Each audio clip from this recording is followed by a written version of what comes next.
Hello everyone, आज मैं आपके सामने हिंदी वर्णमाला का सेकंड पार्ट लेके आई हूँ।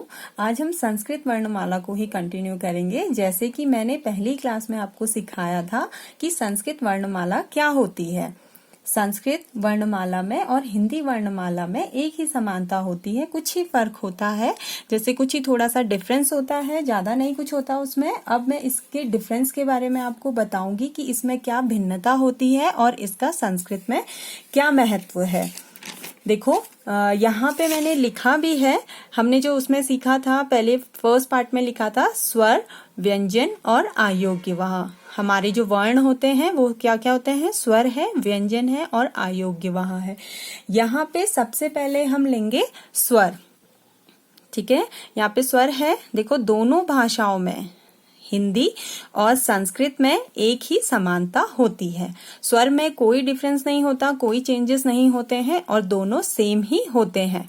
अब यहाँ पे हमारा सेकंड पार्ट जो है हमारा यहाँ पे व्यंजन है। देखो बच्चों, व्यंजन में आपने देखा होगा जो अंतर होता है, भिन्नता होती है, जो हमारी व्यंजन वाले जो शब्द होते हैं उसमें जो अंतर होता है वो और भिन्नता होती है।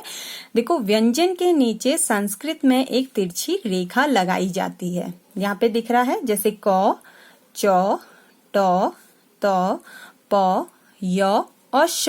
देखो यहाँ पे मैंने एक तिरछी रेखा लगाई है। इस यहाँ पे जो तिरछी रेखा है उसको हलंत कहते हैं। हलंत को लगाने का मतलब होता है स्वर रहित व्यंजन। अब देखो यहाँ पे आपको ये समझना है कि यहाँ पे जो हलंत हम संस्कृत में यूज करते हैं और हिंदी में हम यूज नहीं करते हैं, और इसका मतलब है, देखो हलंत को आपको पता चला है कि हलंत को लगाने का मतलब होता है स्वर रहित व्यंजन। हमने यहाँ पे क लिखा है, ये हिंदी का व्यंजन है। ठीक है, और यहाँ पे जो हमने क के नीचे एक तिरछी रेखा लगाई है यानी कि हलंत लगाया है, ये यहाँ पर स्वर को क से अलग करता है।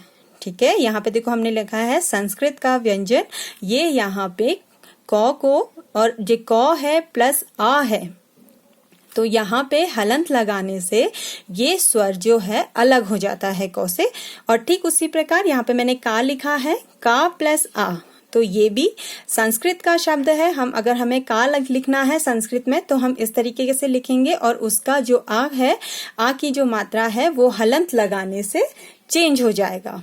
ठीक है, यहाँ पे मैंने एक हलंत नहीं लगाया है तो यहाँ पे मैं हलंत लगा लूंगी। ठीक है, और उसके बाद हमारा जो लास्ट है, हमारा जो थर्ड पार्ट है, यहाँ पे जो थर्ड पार्ट है हमारा अयोग्यवाह। देखो अयोग्यवाह में आपने देखा है कि पहले अनुस्वार आता है। अयोग्यवाह में पहले आपने देखा है अनुस्वार आता है।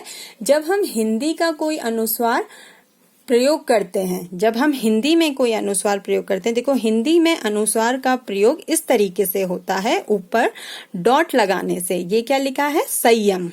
ठीक है, और ठीक उसी प्रकार संस्कृत में अनुस्वार का प्रयोग वनम, मौ है, मौ के नीचे हलंत लगाने से हम इस तरीके से संस्कृत में यूज करते हैं।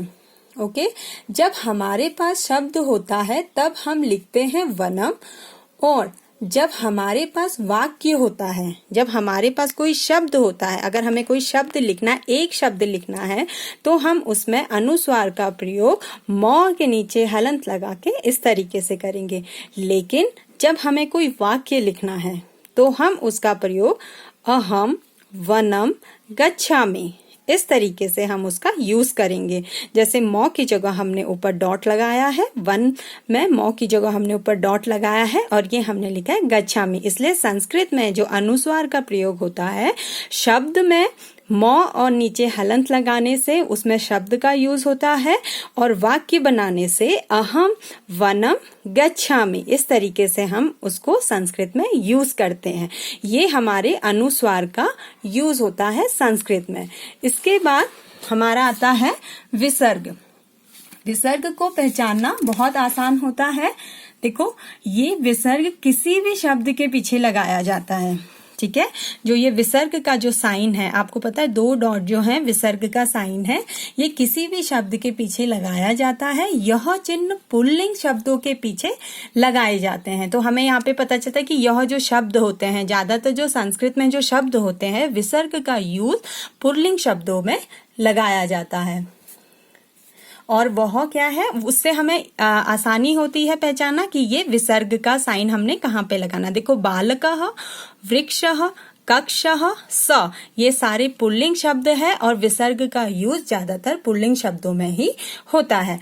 बच्चों देखो, आपको इतना समझ में आ गया है। अभी यहाँ से, इससे पहले पार्ट 1 में मैंने आपको स्वर, व्यंजन और अयोग्य वहां में जो चीज बताई थी, और उसके बाद व्यंजन और अयोग्य वहां में किस प्रकार हलंत का यूज होता है, किस प्रकार उपसर्ग, किस प्रकार अनुस्वार और किस प्रकार विसर्ग का यूज होता है, ये मैंने आपको बताया। बच्चों इस क्लास को मैं यहीं पे खत्म करती हूँ। बच्चों थैंक यू।